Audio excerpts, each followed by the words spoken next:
So far in this course, we've been looking at the Microsoft Whiteboard and the way that we can use it to create engaging and exciting and interactive experiences with our audience for better training, for better teaching, for better learning.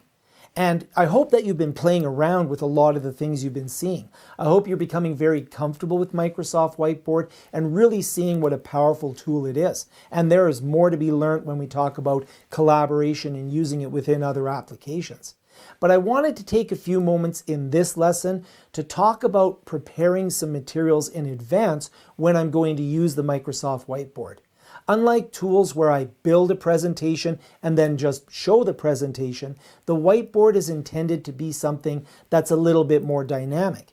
And the dynamic nature of the Microsoft Whiteboard means that I can bring images and I can bring web clips and I can bring all sorts of elements into the whiteboard, but there is a bit of a delay if I have to go and search for them. So this is how I like to prepare my whiteboard presentations in advance by having some resources available in, sort of as I need them, so I have them near me as opposed to having to always go out and search for them.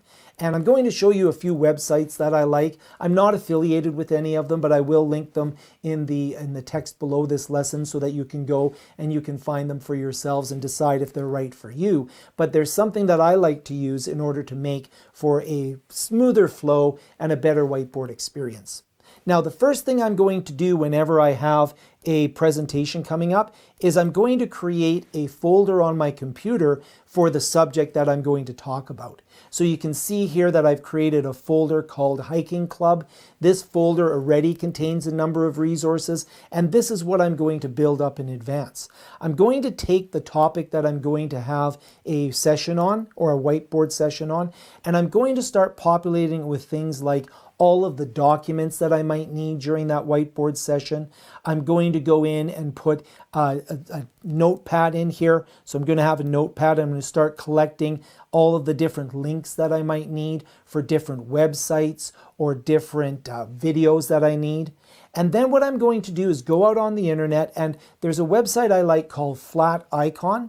And what it allows me to do is search for icon packs. And you've seen me using these here in the videos that I've been creating here. So underneath icon packs, I'm going to go in and I'm going to put in hiking, and it will give me a number of different icon packages that have a lot of different visuals for hiking. And if I look in here, so here's hiking and camping. So when I go in here, you can see there's a preview of all the different icons that I have in here related to hiking and camping. You may recognize some of these, and then I can just download this pack. If I go back, you can see that if I was to go in and type in oceans, so I'll go into oceans, and you can see here are some of the other icons that you've seen in some of the demonstrations that I've been doing in the previous lessons. So I think I grabbed World Ocean Day here. Here's ocean with 50 different icons. So this is really handy if I want to just download these icons. And then what I'm going to do is put them all in this one folder, which is my Hiking Club folder. So you can see I've got icons for animals, I've got icons for camping, icons for hiking and camping, and the World Ocean Day icons. They come as a compressed file, and then I just extract them into this directory so they're there for me. Then what I can do is bring in documents. I will go in and I will bring in different images that I want. So I use story blocks. So let's say here, rather than video, I will go into photos or vector graphics, and I'll go in here and I'll type in hiking. And this is because I have a subscription to this, but you might have, as part of your institution or your school, you may have access to royalty-free photos, or you can do a safe search and you can do look for anything that's free to use in your presentations. Although within the classroom there are some limitations. You can check with your own copyright officers on that, but there's usually always free images you can use. Another website, actually I'll bring it up right away, is called Pexels. So you can go into the Pexels website, and they have all sorts of great free images in here as well. Super useful when we're in the educational space where we can get a bunch of free photos in here. So again, I could go in here and I could go into hiking, and you can see that a number of different hiking things will come in here. They're giving me cookies. Yum. So I will accept the cookies here, and that'll track me.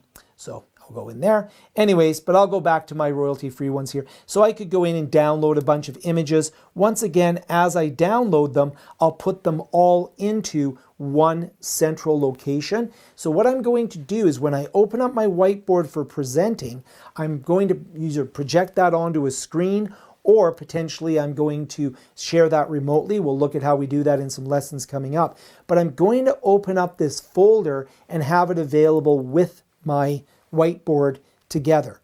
This is where a second screen can come in quite handy as well. All my documents are in here, any PDFs, for example. And then I have different videos. So I'll go onto YouTube, for example. I'll see videos that might be useful. If I like the video, I'll go in and I'll grab the share of that video. When I share that video, I'll get a URL for that video. I can copy that URL, and then what I'll do is I'll put that URL into a notepad. So this one here is backpacking tips.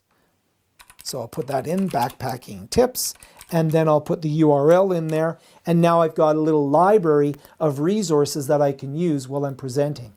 Then when I open up my whiteboard here, if I go in and open up a new whiteboard, anything that might be in this directory, I'm going to be able to start using in the whiteboard.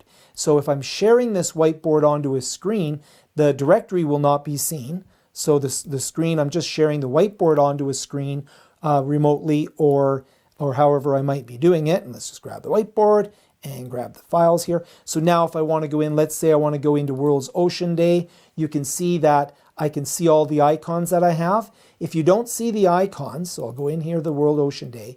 If you don't see the icons in here, then what you can do is you can go into your View menu, and underneath View, you can go in and say large icons or medium icons. I like the large icons, better for my eyes. And then what I can do is I can just actually copy and paste, or I can just drag right onto the whiteboard here. And now I have, you know, my icon there, and I can say, hey, everybody, let's talk about whales. And then we have a conversation about whales. And my favorite animal in the ocean is actually an octopus. So we could talk about an octopus and why they're so cool. And I could go on a long ways for that. And we could go in, and again, by navigating this directory, what I can do is I can use that as a resource for, you know, different things that I might need. Let's say, for example, I go back to my drive here. I could grab this new URL that I have. I can copy it, right click and paste it, and that'll insert that video. So you can see that I'm not having to search while I'm presenting. I'm able to drag icons. I'm able to drag resources directly into the whiteboard, and then of course use all of the features of the whiteboard as well. If I want to, I could even build this up as a template a bit before I present. But the planning ahead is a very valuable thing to do, and it'll make your whiteboard presentations go just that much better.